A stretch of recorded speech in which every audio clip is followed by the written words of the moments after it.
mengikuti upacara ini. Semoga Pemerintah Provinsi Jawa Barat menyelenggarakan upacara peringatan Hari Kebangkitan Nasional ke-108 pada Jumat 20 Mei 2016 bertempat di halaman Gedung Sate Bandung.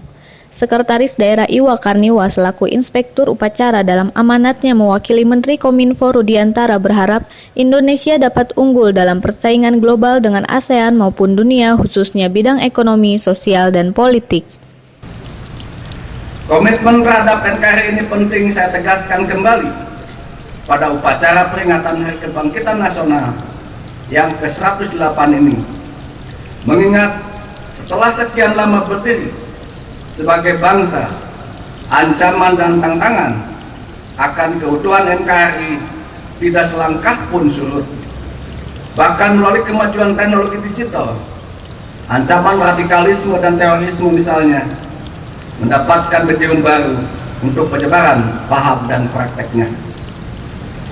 Selain itu, kita juga menghadapi permasalahan ketahanan bangsa secara kultural, munculnya kekerasan dan pornografi misalnya, terutama yang terjadi pada generasi yang masih sangat belia. Iwa menghimbau kepada seluruh peserta upacara yang hadir yaitu pelajar SMA di Bandung, pegawai negeri sipil, Komite Nasional Indonesia Pusat atau KNIP, serta pimpinan OPD Provinsi Jawa Barat untuk terus mengobarkan semangat kebangkitan nasional agar Jawa Barat terus maju. Dari Bandung, Jawa Barat Prof. Muartakan.